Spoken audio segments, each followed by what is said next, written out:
안녕하세요. 가깝고도 먼 유대인 이야기 우리 세 번째 시간 시작하도록 하겠습니다. 오늘은 지난주 말씀드린 것처럼 유대인의 가정생활 중에 의복, 또 음식, 또 주거 문화에 대해서 우리 간단하게 알아보도록 하겠습니다. 먼저 오늘 주제인 의식주에 대해서 이야기하기 위해서는 우리 팔레스타인 지역의 기후 환경에 대해서 우리가 먼저 알고 시작을 해야 합니다. 유대인, 이스라엘 백성들이 거주하는 팔레스타인 지역은 7월, 8월경 여름 시기에는 40도가 넘는 날이 다반사인 굉장히 더운 지역입니다. 그러나 습도가 높지 않기 때문에 그늘만 잘 찾아 쉰다면 그 더위를 피할 수 있는 지역인데요. 그러나 반대로 1월경에는 온도가 높지 않고 찬 바람이 많이 불기 때문에 심지어 모닥불을 피워놨는데도 그 앞에서조차 한기가 느껴지는 기후이기 때문에 겉옷이 필수라고 합니다. 우리 이렇게 간단한 그 지역 기후에 대한 이해를 가지고 우리 의복부터 차근차근 알아보도록 하겠습니다. 먼저 의복에 대한 것부터 시작을 해보려고 하는데요. 사람들은 언제 처음 옷을 입기 시작했을까요? 창세기 3장 7절에 기록된 아담과 하와가 하나님 앞에 불순종의 죄를 짓고 나서 그 수치심에 무화과나무 잎을 엮어 옷을 만들어 입은 것이 사람들이 입은 가장 첫 번째 옷이 되겠지요. 인간은 처음 수치심을 가리기 위해 옷을 만들어 입었습니다. 그런데 성경 전체를 보면 유대인들이 어떤 의복을 입었는지 그것에 대해서는 구체적으로 설명해 주고 있지는 않은데요. 여러 가지 역사적 사료들에 근거하여 우리가 생각해 볼 수 있는 것은 단 현재처럼 그 의복의 종류가 다양하지는 않았을 것으로 생각이 됩니다. 그렇다고 너무 단순하진 않았을 것이고, 그러면서도 계층이나 경제력의 차이에 따라서 그 의복의 그 품질의 차이는 있었던 것으로 볼 수 있습니다. 그 경제력의 차이에 따라 다양한 색상과 정교하게 수놓은 옷감이 있었고요. 또 가난한 사람들은 수수하거나 거친 옷감의 의복들을 입었습니다. 먼저 튜닉, 속옷은 히브리어로 코트네트, 케토네트라는 단어로 기록되어 있는데요. 이 옷 안에 다른 것을 입지 않고 이 피부에 바로 이 옷을 입기 때문에 이것이 속옷으로 번역이 되었습니다. 성경에 속옷이라고 번역된 옷들은 다 이 튜닉을 생각하시면 되겠습니다. 튜닉은 계절에 상관없이 1년 365일 늘상 착용하는 복장이었습니다. 그 형태를 살펴보면 튜닉은 헐렁한 자루 모양으로 되어 있습니다. 튜닉에는 머리와 양쪽 팔을 내어 놓을 수 있는 구멍이 나 있었는데요. 두 장의 천을 꿰매어 자루처럼 만들거나 통으로 짜서 만들기도 했습니다. 성별에 따라서 튜닉의 형태가 달랐습니다. 어린아이들 같은 경우에는 짧은 튜닉을 입고 그 아이들이 머리카락 길이를 가지고 성별을 구분했다면, 남자들 같은 경우에는 무릎 정도까지 오는 튜닉을 착용하고, 또 여자들은 발목을 덮을 정도의 긴 튜닉을 입었다고 합니다. 그 튜닉을 만드는 재질은 경제력의 차이에 따라 굉장히 많은 차이를 보이고 있습니다. 가죽이나 양털부터 시작해서 부드러운 면까지 다양한 재질을 가지고 있었는데요. 양털이나 염소털, 때로는 리넨으로 제작을 했습니다. 지위가 높고 경제력이 좋은 사람일수록 짙은 보라색으로 염색한 옷감을 사용했고요. 그만큼 부드러운 옷감으로 옷을 지어 입었습니다. 그런데 경제력이 낮은 경우에는 그렇게 좋은 옷감을 구할 수 없었기 때문에 가축의 털에서 얻은 거친 옷감으로 만든 튜닉을 착용했습니다. 튜닉은 그 제작하는 방법에서부터 지방색이 뚜렷하게 들어갔기 때문에 그 옷차림만 보고도 출신 지역이나 거주지를 쉽게 알 수 있었다고 합니다. 목 주변에 술을 놓아서 그것을 가지고 그 지방을 유추하기도 했고요. 그 제작 방법을 가지고도 구분해낼 수가 있었는데, 팔레스타인의 남부 지역에서는 두 장의 천을 맞대어서 튜닉을 제작했고, 팔레스타인 북부에서는 애굽, 이집트의 영향을 받아 통으로 짠 튜닉을 입었다고 합니다. 예수님이 십자가에 달리시는 장면에서 로마 병사들이 예수님의 속옷을 가지고 제비 뽑기를 하는 장면이 있지요. 여기 기록된 속옷이 바로 이 튜닉인데, 갈릴리 북부에 사셨던 예수님은 통으로 짠 튜닉을 입고 계셨고, 그 로마 군사들은 그 통으로 짠 튜닉의 가치를 알고 있었기 때문에 그것들을 서로 가지려 했던 것입니다. 그리고 그것을 나누어 가진다면 통으로 짠 옷의 가치가 훼손되기 때문에 한 사람에게 몰아주기 위해서 제비 뽑기를 하는 모습을 보여주고 있습니다. 그리고 이 튜닉은 매일 입는 일상복이기도 했지만 잠옷이기도 했습니다. 일상에서 집으로 돌아온 사람들은 그 튜닉을 입고 잠자리에 들었다고 합니다. 혹여 튜닉도 입지 않은 채 알몸으로 자는 경우는 없었다고 합니다. 다음은 허리띠입니다. 이스라엘 사람들은 외부 활동을 할 때 허리띠를 착용했습니다. 허리띠는 무드질한 가죽이나 또는 천으로 만들었는데요. 화려한 장식을 매달아서 꾸미기도 했습니다. 그리고 허리띠의 길이는 부의 상징, 자신의 재력을 나타내는 도구이기도 했는데요. 1세기 팔레스타인 부자들의 경우에는 4, 5m 되는 긴 허리띠를 착용했습니다. 그 착용 방법을 보면 부자들 같은 경우에는 노예들이 한쪽 끝을 잡아주고 또 그 자신이 한쪽 끝을 허리에 대고 돌려 감아 착용하는 방법이 있었고요. 노예를 부릴 수 없는 상황에 일반인들 같은 경우에는 나뭇가지나 고리에 끝을 고정하고 또 반대편을 마찬가지로 몸에 대고 둘러 감아 그 허리띠를 착용했습니다. 이 허리띠는 여러 용도로 사용이 되었습니다. 먼저 사도행전 21장 11절에 보면 바울의 띠를 가져다가 자기 수족을 잡아매고 라는 본문이 기록되어 있습니다. 그 본문에 보면 범죄자를 체포할 때 그 사람의 허리띠를 수갑처럼 사용했던 것을 볼 수 있습니다. 또 다른 사용 방법으로는 허리띠에 그 사이 공간을 벌려서 그 사이를 지갑이나 주머니처럼 사용하는 것이었는데요. 모두가 일상적으로 그 주머니에 귀중품을 넣고 다니다 보니 이것을 노린 전문적인 도둑들까지 있었다고 합니다. 그리고 구약의 사무엘상 25장에 다윗이 병사들에게 출전 명령을 하며 칼을 차라고 하는 장면이 나오는데 군인들 같은 경우에는 이 허리띠에 각종 무기와 도구들을 착용했다고 합니다. 그리고 천으로 만든 허리띠가 아닌 철을 덧댄 또 철로 만든 허리띠를 착용해서 복부를 보호하는 역할을 하기도 했다고 합니다. 이렇게 허리띠를 착용하고 외출을 했다가 집에 돌아오면 아까 말씀드린 것처럼 허리띠를 풀고 튜닉을 입은 채 잠자리에 들었다고 합니다. 우리 다음은 신발로 넘어가 보겠습니다. 신발은 나무줄기, 대추 야자열매 껍질, 그리고 질긴 가죽을 몇 겹으로 덧대어서 그것으로 밑창을 만들고 거기에 가죽끈을 꿰어서 만들었습니다. 가죽끈을 뒤꿈치 양쪽에 묶은 다음 발을 밀착시키기 위해 중앙 가죽끈을 발바닥에 닿는 앞쪽에 고리를 만들어 끼워 묶었고요. 그 고리를 묶고 푸는 일이 어려워서 종들이 대신 해주기도 했습니다. 유대인들의 생활 문화 안에서 신발은 필수적인 것이었습니다. 신발을 신지 않고 밖을 돌아다닌다 라는 것은 생각할 수 없는 일이었는데요. 일부 극빈층, 빈곤한 사람들은 그 신발을 아껴 신기 위해서 신발을 신고 다니는 것이 아니라 손에 들고 또는 품에 품고 이렇게 다니기도 했다고 합니다.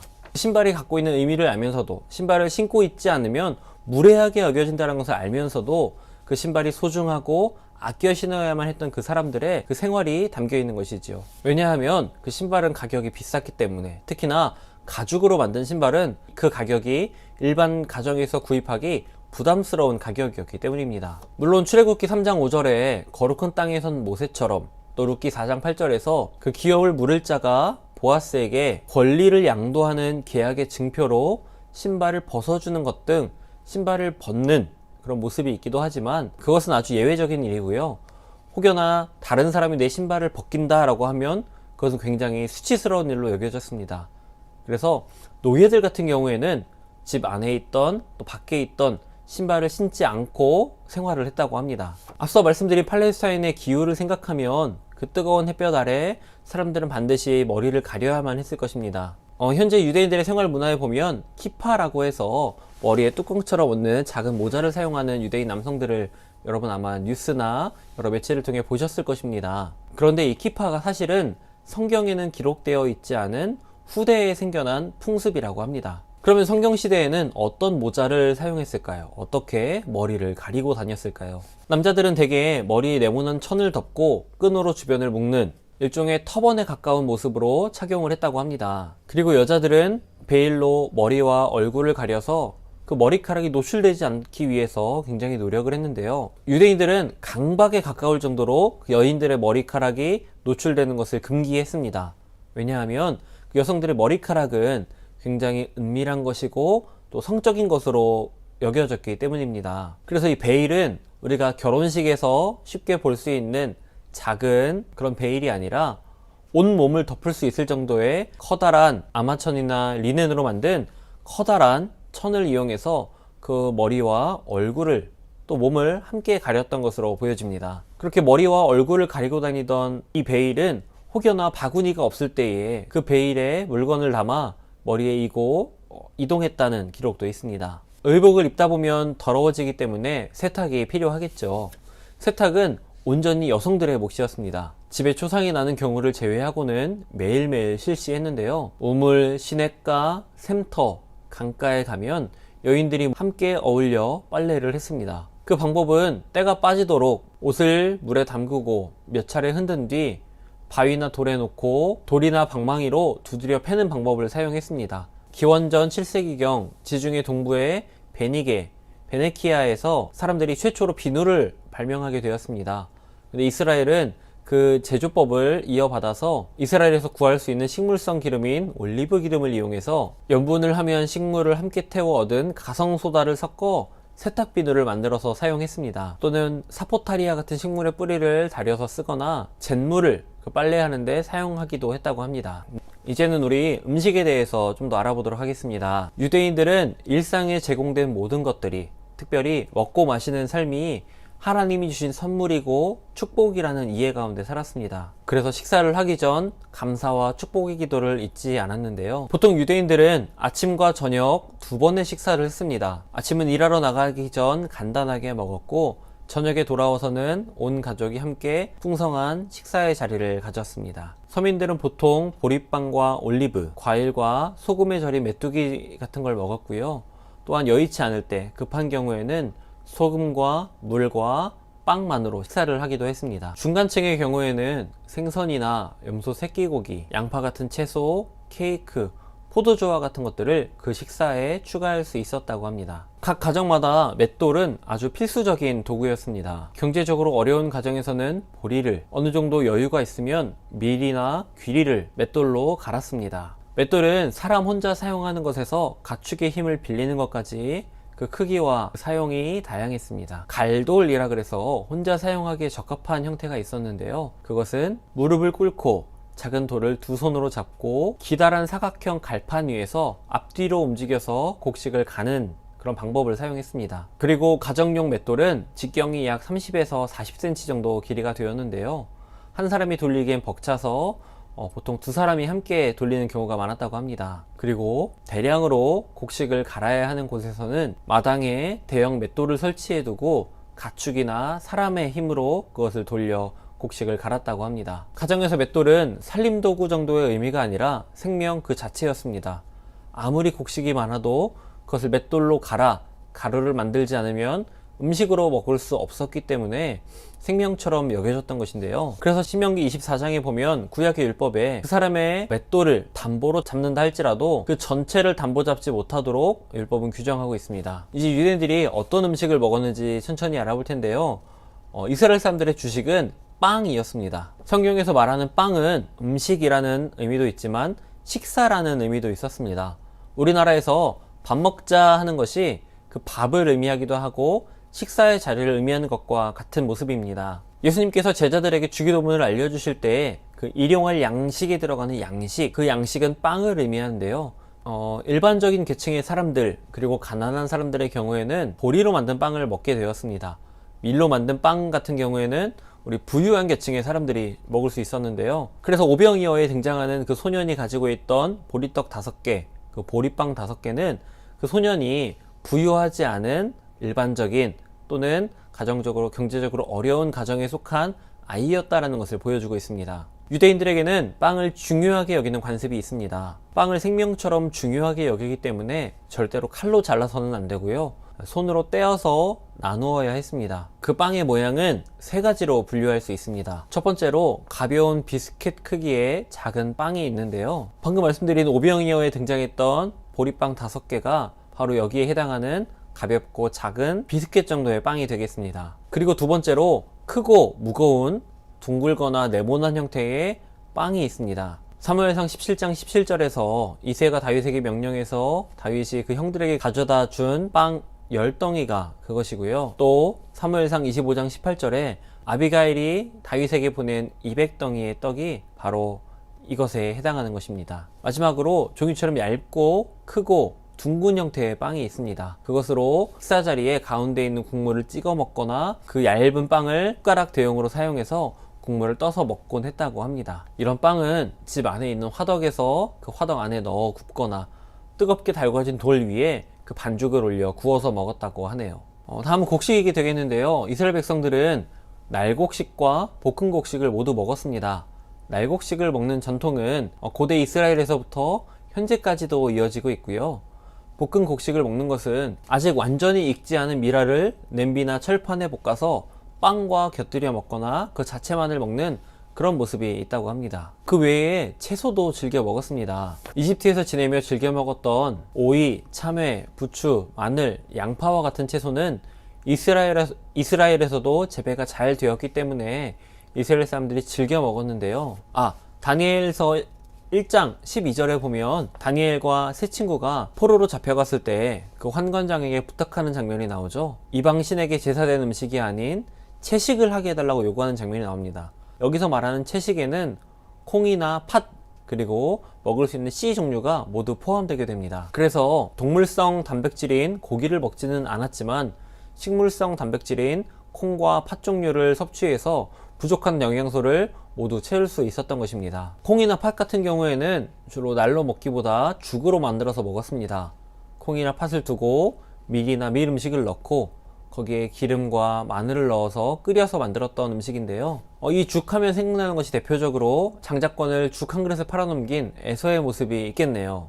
그 외에 고기도 먹었습니다. 물론 고기를 일상에서 늘 먹는 것은 아니고 특별한 날에 먹을 수 있었는데요. 집에 특별한 일이 있거나 특별한 손님이 왔을 때 대접하는 목적으로 고기를 먹었습니다. 창세기 18장 7절에서 아브라함은 그 집에 찾아온 손님들에게 송아지를 잡아 급하게 요리를 만들어 대접하는 모습이 보이고요. 사사기 6장 19절에서 기드온은 염소 새끼 고기를 잡아 요리로 대접하는 장면이 나옵니다. 그 유대인들에게 송아지 고기는 굉장히 특별하고 가장 좋은 등급의 고기로 여겨졌고요. 염소 새끼는 그래도 비교적 싼 가격에 구할 수 있어 일반 대중들이 즐겨 먹는 음식 중에 하나였습니다. 일반적으로는 끓이거나 꼬챙이에 꿰어 굽는 방법으로 조리해서 먹었다고 합니다. 그러나 앞서 말씀드린 것처럼 그 고기는 일상생활에서 즐겨 먹지는 못했고요. 특별한 날에 먹었고, 주로 일상생활에서는 유대인들의 일상은 주로 생선이 그 자리를 채웠습니다. 갈릴리 바다는 지중해 요단강과 더불어서 생선의 주 공급지였습니다. 갈릴리 바다 주변은 어업이 발달했고 또 어획량이 많았기 때문에 그곳에서 소금을 절여 인근 지역으로 수출까지도 했었다고 하는데요. 그 생선들은 일반적으로 불에 구워 먹었고 그 불에 구워진 생선을 빵에 함께 곁들여 먹는 것이 일반적인 모습이었다고 합니다. 뿐만 아니라 유제품도 굉장히 즐겨 먹었습니다. 우유는 요리에 첨가한 것 외에도 사람들이 일상적으로 즐겨 먹는 일상 음식이었는데요. 우유는 소젖, 양젖, 염소젖, 낙타젖까지 다양한 동물들의 젖을 먹었다고 합니다. 그리고 우유를 날로 먹는 것이 아니라 그 우유를 이용해서 버터나 치즈, 엉긴 젖을 만들어서 먹었는데요.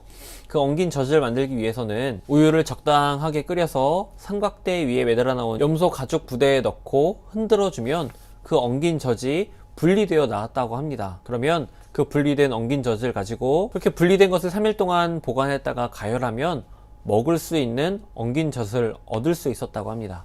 이 외에도 이스라엘에서는 과일을 굉장히 즐겨 먹었습니다. 이스라엘의 대표적인 과일이라고 한다면 포도, 무화과, 석류 등을 들 수 있겠는데요. 먼저 포도는 9월부터 10월 정도가 수확의 시기였습니다. 그 시기에는 수확한 포도를 빵과 함께 먹기도 했고요.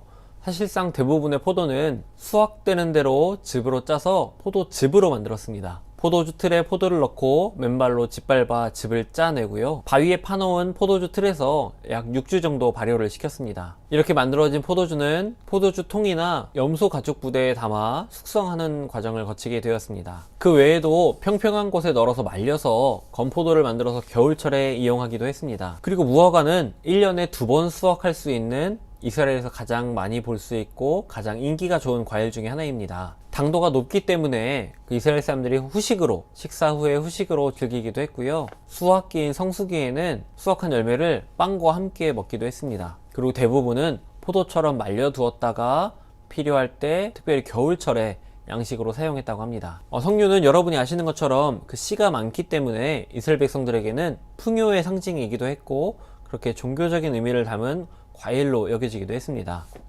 그 외에도 감람나무 열매가 있을 수 있겠는데요. 감람나무는 돌이 많고 비옥하지 못한 산간 지역에서도 잘 자라는 나무입니다.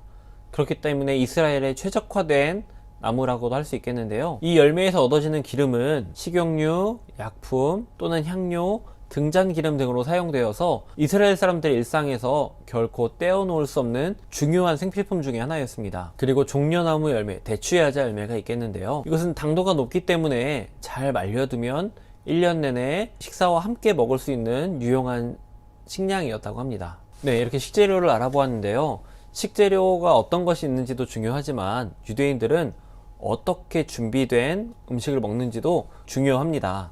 여러분 혹시 코셔 음식이라고 들어보셨습니까? 코셔 음식은 성경에서 먹을 수 있도록 허락된 음식이나 그런 음식을 만드는 조리 방법을 의미합니다. 과일이나 채소 같은 경우에는 뭐든지 먹을 수 있지만 코셔에는 동물, 새, 곤충, 물고기류가 해당되겠습니다. 유대인 음식법 규정에 대해서 알아보면 먼저 신명기 14장과 레위기 11장에 근거하여 정결한 것과 부정한 것을 먼저 구별해야 합니다. 짐승의 경우에는 굽이 갈라져 쪽발이 되고 새김질을 하는 동물의 경우 정한 것으로 구분되어 먹을 수 있었고요. 신명기 14장 4절에서 5절에 보면 그 동물들의 목록으로 소, 양, 염소, 사슴, 노루, 불구스레한 사슴, 긴뿔 사슴, 산 염소, 볼기가 흰 노루 사냥 등이 여기에 속합니다. 새는 레위기에서 20가지, 신명기에서 21가지 부정한 것에 대해서 얘기하는데요. 그 기준이 애매모호해서 유대인들이 나름의 기준을 정했습니다. 그래서 곡식을 먹는 비둘기와 같은 새는 정결한 것, 그리고 독수리처럼 고기를 먹는 새는 부정한 것으로 여겨서 먹지 않는다고 합니다. 그리고 물고기는 비늘과 지느러미가 있는 것이 정결한 것으로 여겨졌는데요. 갈릴리 바다에 보면 그 메기가 굉장히 많은데 그것이 부정한 것으로 여겨지기 때문에 유대인들은 먹지 않는다라고 합니다. 그리고 곤충도 참 즐겨 먹었는데요. 메뚜기처럼 날개가 있고 뛰는 그런 곤충은 먹을 수가 있지만 날개가 있으면서도 기어다니는 곤충은 먹을 수 없는 부정한 것으로 구분되었습니다. 이렇게 정결하게 구별된 요리를 가지고 요리하는 방법에도 중요한 것이 있었는데요. 가장 중요한 것은 피를 먹지 않는 것이었습니다. 고기를 먹기 위해서는 여러 과정이 필요한데 쇼헤트라고 해서 고기를 잡고 또한 그 고기의 정결함의 여부를 검사해주는 그런 직업을 가진 사람들이 있었습니다. 그리고 그 고기의 피를 제거하는 작업을 했는데요. 찬물에 30분 정도 담가두어서 그 온 구멍이 열리게 해서 피가 나오게 했고요. 거기에 또 한 번 더 소금물에 담궈서 삼투압 현상을 이용해서 고기에 남아있는 모든 피가 빠져나오도록 했다라고 합니다. 이렇게 피를 먹지 않기 위한 일련의 과정들을 거쳤기 때문에 그 신선함을 잃고 짠맛이 가미된 그런 고기들을 이제 먹게 된다라는 것입니다. 그리고 식사 자리에서는 반드시 지켜야 하는 식사 예절 문화가 있었습니다. 밖에서 샌들을 신고 돌아다녔기 때문에 발을 씻고 식사의 자리에 참여해야 됐고요. 손으로 음식을 먹는 문화가 있기 때문에 그 손을 음식을 먹기 전과 후에 반드시 씻어야 했습니다. 그리고 앞서 말한 것처럼 그 음식을 먹기 위해서는 축복과 감사의 기도가 필수였지요. 보통 일반적인 유대인 가정에서는 바닥에 천을 깔고 그곳에 음식 그릇을 두고 둘러앉아 음식을 먹는 모습을 보였고요. 좀 부유한 계층이나 조금 살림이 나은 가정에서는 식탁을 놓고 그 자리에 앉아 먹었습니다. 그 식탁 자리를 배치하는 격식이 굉장히 중요하게 여겨졌는데요.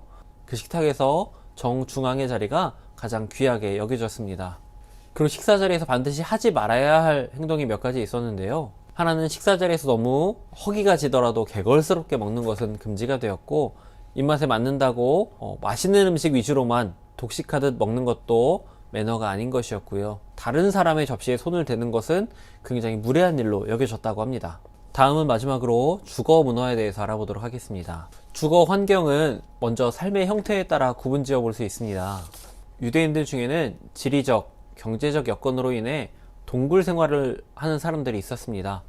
페트라가 그런 주요 동굴 거주 지역이 되겠는데요. 신약 시대에 와서는 개개인이 사는 그 거주 공간, 그 가정집 안에 동굴을 만들어서 거주하거나 곡식을 저장하거나 또는 더위를 피하는 공간, 그리고 잦은 외세의 침략에 대비하는 공간으로 사용하기도 했습니다. 그리고 천막 생활을 하는 경우도 많았는데요. 사막과 광야 등 정착이 힘든 지역에 사는 사람들은 이동이 용이한 천막 생활을 하고 있었습니다. 천막은 주로 잘 건조된 염소 털로 천막을 만들었는데요. 통풍이 잘 되고 방수가 뛰어났기 때문에 아주 귀한 천막의 재료로 쓰였습니다. 그 구조를 보면 직사각형의 커다란 틀 안에 천이나 가죽으로 만든 휘장을 걸어 공간을 구분하여 살았습니다. 입구 쪽에는 손님이나 남자들이, 또 가장 안쪽에는 여자들이 살았는데요. 대가족인 경우에는 여자들을 위해서 따로 천막을 만들어야 했을 정도라고 합니다. 천막 생활을 하다 보니 가구라 할 것은 크게 많이 없었고요. 바닥에 까는 천이나 가죽이 있었고, 그리고 식재료와 주방기구, 등잔 정도가 가구의 전부였다고 합니다. 다음은 주택 생활입니다. 유대인들은 경제력에 따라 단칸방, 그리고 방이 2개 딸린 집, 그리고 정원과 안뜰이 있는 커다란 집까지 격차가 큰 주거 환경 속에 살았습니다. 단칸방 주택의 경우 보통 일반인이 살았던 집인데요. 단칸방 주택의 경우 보통의 시골 사람들이 살았던 집이고 아주 일상적인 모습이었습니다. 방이 일단 2개 이상이라면 그 사람은 하류계층은 아니었다라고 합니다. 그 건축 자재를 보면 초기에는 흙 벽돌이었다가 시간이 지나면서 붉게 구운 벽돌을 사용하고 나중엔 자연석, 자갈 등이 사용되었고요. 후에 철기가 발달하고 난 후에는 그 석재를 가공하는 기술이 발달해서 가공된 네모 반듯한 돌들로 집을 짓기 시작했다고 합니다. 그리고 지역에 따라 그 지역에는 암석이 달랐기 때문에 그 집의 색깔도 달랐는데요. 갈릴리 지방에서는 현무암을 사용했기 때문에 검은색 벽돌이, 지중해 지역에서는 노란색 사암이, 그리고 중앙 산지 지역에서는 흰색 석회암으로 만든 벽돌을 사용해서 집을 만들었다고 합니다. 벽에는 물건을 올려둘 수 있는 벽감을 만들었고요. 창문은 작게 상부에 뚫어두고, 문은 햇볕이 들어오는 유일한 통로였기 때문에 단칸방에 사는 사람들 같은 경우에는 아침 일찍 해가 떴을 때 문을 열어두고 해가 지면 문을 닫아 그 집안을 환기시키기도 했습니다. 밤이 되면 문을 닫고 빗장을 걸어 문을 잠갔고요. 그 집 내부의 바닥을 보면 돌을 골라내고 바닥을 평평하게 고른 정도였는데 간혹 자갈이나 잔돌, 또 석회를 섞어서 다진 그런 바닥들도 있었다고 합니다. 집안 내부를 보면 그냥 평평한 구조가 아니라 안쪽에 크게 턱처럼 분리된 공간으로 올라간 부분이 있었는데요. 그곳에 짧게 1~2개 정도의 층계를 만들어서 올라갈 수 있었고, 그 위에서는 식사를 하거나 잠을 자는 등의 일상생활이 이루어졌습니다. 그리고 지붕은 대들보를 얹고 그 대들보 위에 갈대나 가시덩굴을 얹고 그 위에 흙과 진흙을 덮고 그 위에 모래와 자갈을 얹고 평탄화 작업을 해서 비와 바람을 막는 역할을 했습니다. 그리고 이 지붕은 다양한 역할을 했는데요. 더운 여름날에는 그 더위를 이기며 잠자기 위한 잠자는 공간이 되기도 했고요. 또한 사람들에게 기도하는 공간이 되기도 했습니다. 예루살렘처럼 주거 지역이 밀집한 지역에서는 그 지붕이 이동 통로가 되기도 했고요. 또한 공적으로는 사람들에게 알려야 될, 전파해야 될 사항이 있을 때 그 지역에서 가장 높은 집 지붕에 관리가 올라가서 나팔을 불어 주민들을 소집하는 그런 용도로 쓰이기도 했다고 합니다. 그렇게 옥상에, 그 지붕에 사람들이 많이 자주 오르내리다 보니 그 안전을 위해서 90cm 정도의 높이가 되는 난간을 설치하는 것이 법으로 정해져 있었다고 합니다. 네, 그런 일반적인 구조 안에서 2칸 이상의 방을 가진 집은 주로 도시 사람들, 조금 더 부유한 사람들의 집이었고요. 더 나아가서 안뜰이 있는 커다란 정원을 가진 집은 부유층만이 누릴 수 있는 특권 중에 하나였습니다. 부유층이 살아가는 집을 보면 방이 여러 개인 것은 물론이고 그 집 안뜰에는 물을 담아둘 수 있는 저수조와 목욕탕과 화장실 등이 그 집 안에 모두 있었다라는 것이죠. 보통의 이스라엘 사람들이 공중변소를 사용했던 것을 생각하면 굉장한 특혜와 권리를 그 재력으로 누렸던 것으로 보여집니다. 네, 여기까지 해서 오늘 유대인들의 가정생활, 의식주에 대해 알아보는 시간을 이제 마치도록 하겠습니다. 다음 시간에 더 유익한 내용으로 찾아오도록 하겠습니다. 감사합니다.